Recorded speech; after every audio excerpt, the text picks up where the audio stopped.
Dear students and my friends, I am Rajiv Kumar, your maths teacher, class 12 subject maths, part 3, chapter 4 determinants, exercise 4.2, question number 4।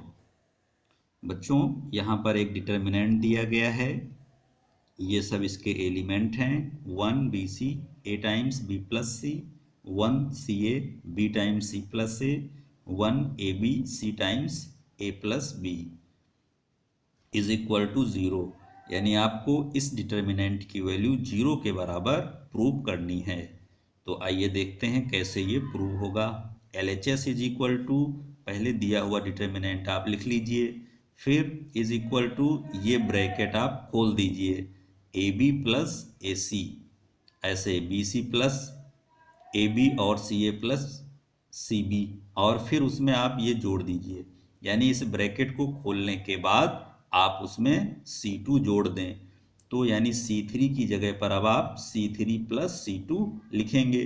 तो जब इसका bracket खुलेगा उसमें ये जुड़ेगा तो ये लाइन आ जाएगी। देखिए ब्रैकेट खुलेगा तो AB प्लस AC आया और ये प्लस BC उसमें जुड़ गया।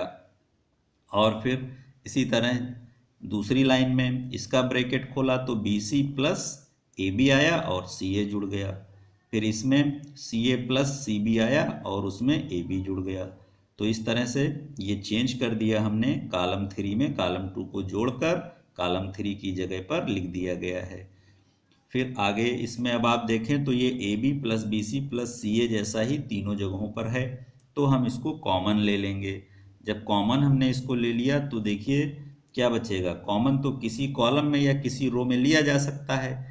तो यहाँ पर हमारा ये कॉलम 3 है, इसमें हमने कॉमन लिया है, तो बाकी दो कॉलम वैसे ही लिखे जाएंगे। तीसरे कॉलम में जो कॉमन लिया है उससे डिवाइड करके जो बचेगा वो लिखा जाएगा, तो यानी 1 1 1 लिखा जाएगा। तो अब हमने देखा AB plus BC plus CA हमारे पास है और ये डिटर्मिनेंट है। अब इस डिटर्मिनेंट में, इस सारणिक में आप देख रहे हैं C1 और C3 एक जैसा है, यानी सेम टू सेम है, तो इसलिए इस डिटर्मिनेंट की वैल्यू 0 हो जाएगी। तो AB plus BC plus CA into 0, यानी पूरा सारणिक हमारा हो गया 0, क्योंकि इसमें C1 और C3 इक्वल था, आइडेंटिकल था। अब 0 आ गया यानी RHS आ गया, यही हमको प्रूव करना था। क्वेश्चन 5, ये डिटर्मिनेंट देखिए B plus C, C plus A plus B, Q plus R, R plus P, P plus Q, Y plus Z, Z plus X और X प्लस Y, ये डिटर्मिनेंट दिया गया है और इसको 2 टाइम्स ABC PQR और XYZ के बराबर इसको हमें प्रूव करना है। तो देखिए इसका सॉल्यूशन LHS पहले लिखा, फिर देखिए हमने क्या किया, इसमें R1 की जगह पर, यानी जो पहली रो है इसको बदलकर R1 plus R2 plus R3, यानी इस लाइन में इन तीनों लाइनों का जो जोड़ आएगा उस जोड़ को हम इस लाइन की जगह पर लिखेंगे, और इसी को कहते हैं R1 is equal to R1 plus R2 plus R3, यानी R1 is changed by R1 plus R2 plus R3, यानी इस लाइन को इस लाइन को इस लाइन को जोड़ो और यहाँ पर लिख दो।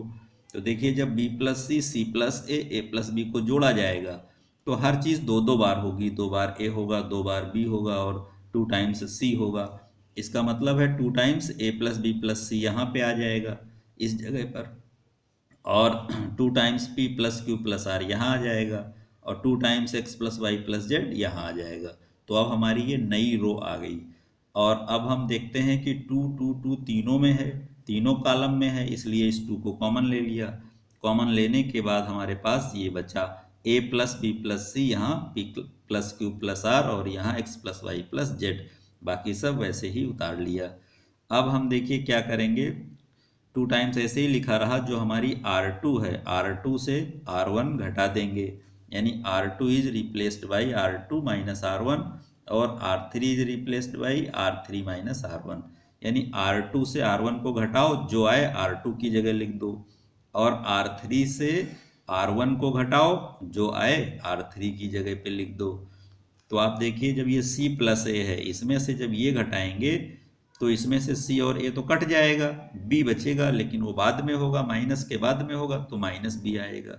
इसी तरह यहाँ पर आर प्लस पी से जब इसको घटाएंगे माइनस क्यू आएगा, जेड प्लस एक्स से इसको घटाएंगे तो माइनस वाई आएगा, फिर ए प्लस बी से इसको घटाएंगे तो माइनस सी आएगा, इस पी प्लस क्यू से जब इसको घटाएंगे माइनस आर आएगा, एक्स प्लस वाई से जब इसको घटाएंगे माइनस जेड आएगा। तो ये नया डिटर्मिनेंट हमको मिल गया।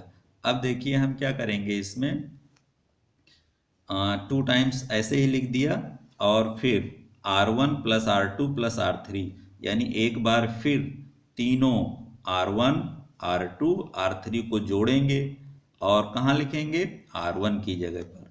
यानी अब हम क्या चेंज कर रहे हैं, R1 is replaced by R1 plus R2 plus R3, यानी R1 की जगह पर तीनों रोज का जोड़ लिख रहे हैं।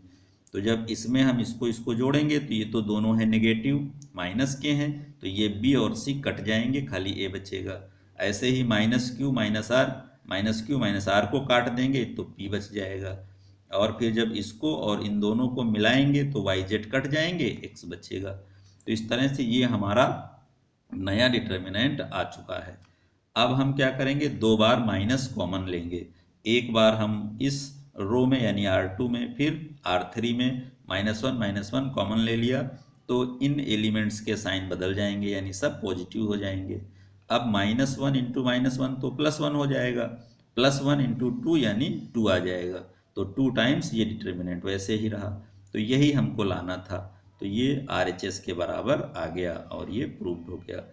तो ये पेज 1 था। अब हम आगे बढ़ते हैं।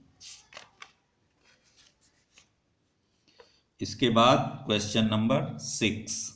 क्वेश्चन 6 में क्या है, 0a माइनस बी माइनस ए 0 माइनस सी बी सी 0, और हमें इसको 0 के बराबर प्रूव करना है।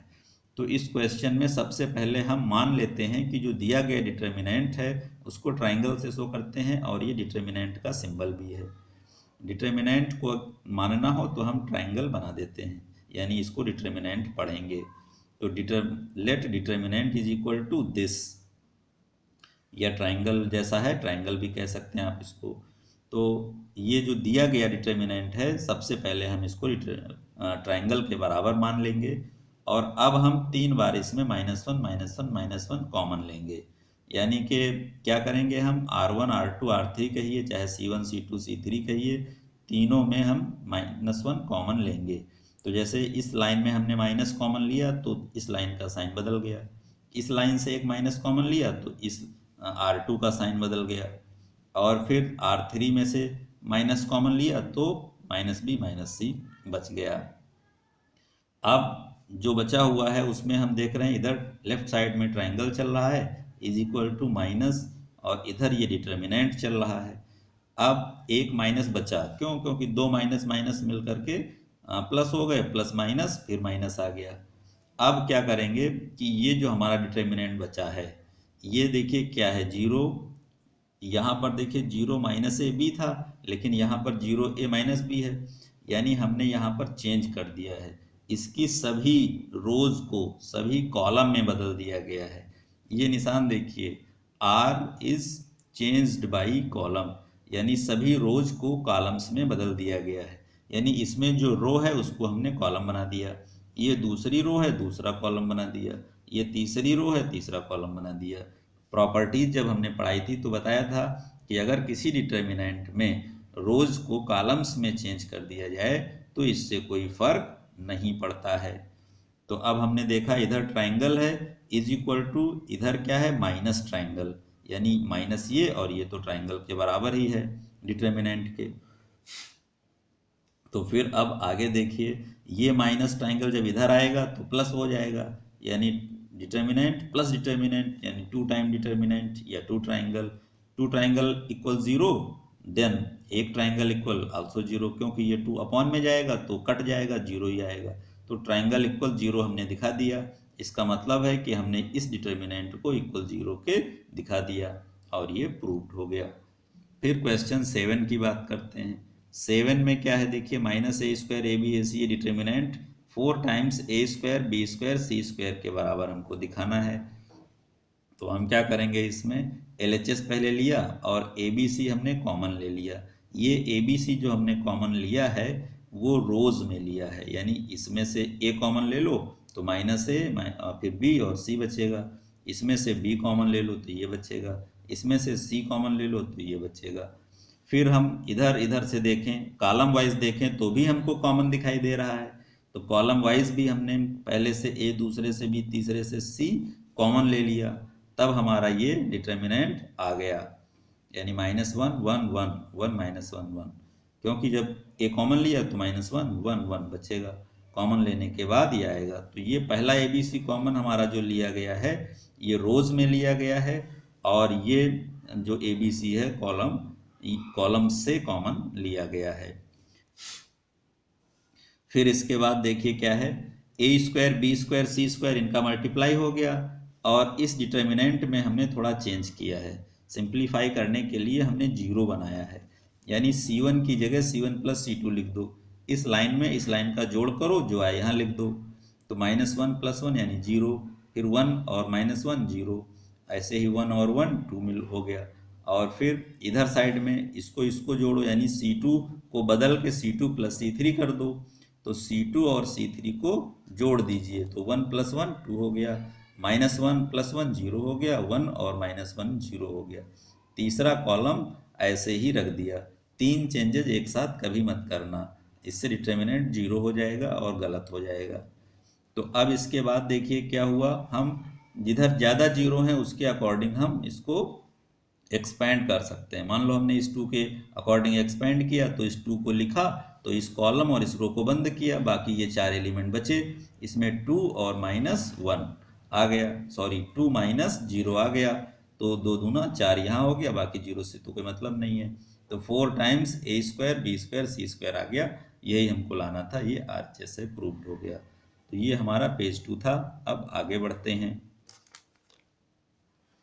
तो क्वेश्चन 7 के बाद बच्चों अब हम आगे बढ़ते हैं, क्वेश्चन 8 की बात करते हैं।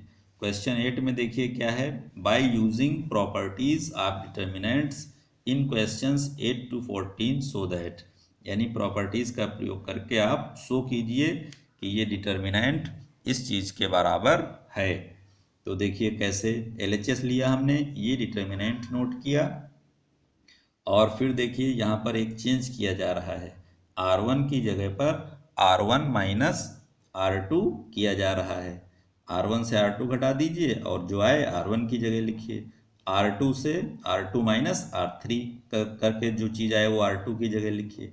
तो देखिए क्या आएगा, जैसे 1 से 1 गया 0, A से B गया A - B, इससे ये घटाया A² - B², वही काम यहाँ भी कर लीजिए, 1 से 1 गया 0, B से C गया B - C, इससे ये गया ये आ गया, 1C C² ऐसे ही लिख दिया।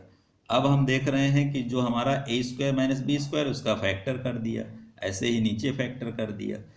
अब हम ध्यान से देखें तो पहली रो में हमको A - B कॉमन मिल रहा है, क्योंकि ये यहाँ भी है यहाँ भी है, और 0 के साथ इंटू लगाकर तो हर चीज़ लिखी जा सकती है, तो 0 × A - B मानकर यहाँ भी समझ लिया कि A - B है, तो A - B कॉमन ले लिया हमने, तो ऊपर बचा 0 1 और A + B, और नीचे B - C कॉमन ले लिया, तो अब 0 के साथ यहाँ भी इंटू में B - C मान लें, कॉमन ले लें, तो B - C कॉमन लिया तो 0 बचा और B - C बचा, और इधर से B + C बचा, और फिर नीचे की रो वैसे ही उतार दी।